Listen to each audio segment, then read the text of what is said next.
Pemerintah optimistis terpilihnya sirkuit Mandalika menjadi tuan rumah ajang balap motor World Superbike dapat memulihkan perekonomian di Nusa Tenggara Barat, terutama ekonomi kreatif di kawasan ekonomi khusus Mandalika.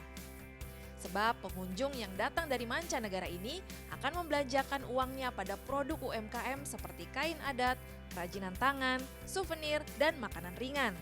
Tak ketinggalan, hotel, restoran, kafe memiliki okupansi yang tinggi, hingga toko dan warung yang kembali dibuka setelah lama tutup akibat pandemi. Tentunya ini telah membuka lapangan pekerjaan bagi warga lokal.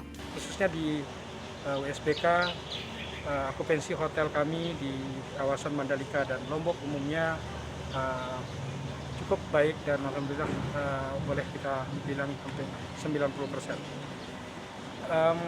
Dampak yang lain dari sisi UMKM ya cukup baik juga ya, jadi warung-warung yang sebelumnya tutup ini sekarang sudah buka, dan restoran-restoran yang sebelumnya tutup, hotel-hotel juga sudah mulai berbenah. Contoh seperti di Senggigi misalnya, laporan yang masuk ke kita okupansi sangat tinggi ya. Karena okupansi tinggi, hukum pasar berlaku, tentu rate-nya semakin baik ya, semakin sehat gitu ya untuk memulihkan ekonomi di industri.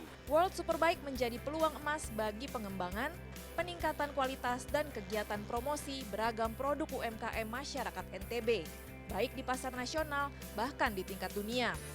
Badan Pusat Statistik BPS mencatat, ekonomi NTB pada triwulan 1 sampai 3 2021 mengalami pertumbuhan 2,01% jika dibandingkan periode sama tahun 2020, atau melambat di triwulan 3 lalu akibat penerapan PPKM. Menko Marinvest Luhut Panjaitan memperkirakan ekonomi NTB dapat tumbuh sekitar 5% dari pembangunan sirkuit Mandalika. Gubernur nyatakan tidak ada satu pun hotel yang kosong, tidak ada satu pun tadi homestay yang kosong, malah harganya jadi 3 kali lipat, dan sewa mobil yang tadinya dari 15 juta semua naik, dan ini semua hidup, ekonomi hidup. Jadi Presiden minta supaya kita betul-betul lakukan ini semua dengan baik. Jadi NTB saya kira akan menikmati, nasional juga tentu akan kebagian, tapi secara khusus NTB pertumbuhan ekonominya saya kira sekarang sudah bisa 5% lebih, dan kita dalam keadaan pandemi. Sirkuit Mandalika juga masuk dalam kalender sementara ajang balap motor MotoGP yang rencananya digelar pada 20 Maret 2022.